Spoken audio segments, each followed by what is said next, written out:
The issue of school resumption is still at the front burner in national discourse. Now, what are we doing? Now, this is a major discussion for us today, Dio. All hands must be on deck to ensure that the children are in good hands and the environment is conducive for their well-being. And that is why we must pay particular attention to it. And that is exactly the reason we're going to be having an expert talking about everything that the government is doing and what should be done. Yes. And to ensure that our children go back to school safely. I mean, that's a concern for all the parents, for school owners, and for the government. And so we will have Mr. Ezenwa Ajaero. He's a former school principal, now into educational consultancy. We are looking at the school resuming, in the shortest possible time. We are aware that because of COVID-19, our children have, they've been at home, and a whole lot of them are, are not doing anything. There's no educational stuff for them, and some, especially the private schools, have been involved in online learning program.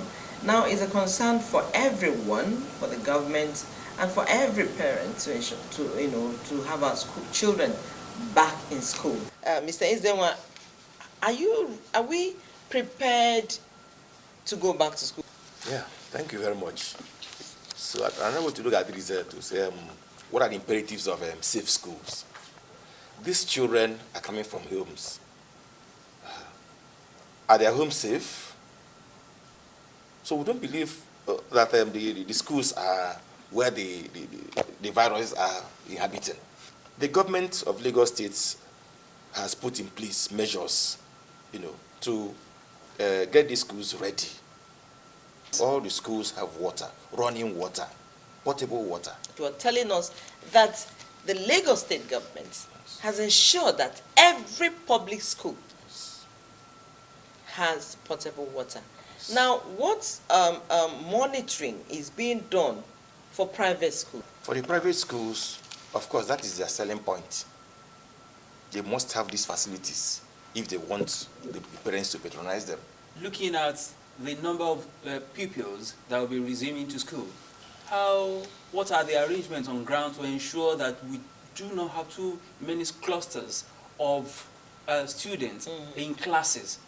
Numbers and other, and there is no way these children will not mingle. So what are the arrangements on ground that will ensure that we have spaces so that the issue of social distancing and all that will not be infecting one another? That is why we have this phased reopening.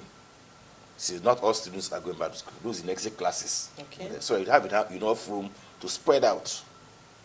A school that has, let's say, 4 classes of SS3, A, B, C, D. Of course, they have to spread into 8 classes now. They have the rooms because the other classes are not there. So all they need to restore being 40 in a class, it's going to be 25. So what advice do you have for parents? What orientation should they have, and what orientation should they give to their children as the children prepare for resumption? You know that education is a process. And of course, the children come from different backgrounds. Yeah. Some children have an advantage. Their parents are educated, they are well informed, they are well enlightened. Some come from homes where nobody even cares for them. They're on their own. You get that too. Yeah. These are the ones that should worry us.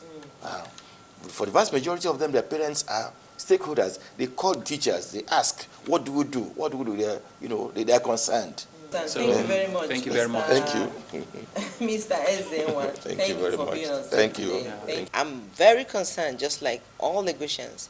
Third Mainland Bridge will be shut down for 6 months. Oh. That is another topic for discussion. Yes, for another As we time. round up today on Triple F, Facts, Face, and Forum. We do hope you've enjoyed our being here. We do hope you've enjoyed our barging into your sitting rooms and your bedrooms to talk to you. My name is Peace Isaac Yero. We'll be with you again next week. Thank you very much. I am Adedayo Adeniji.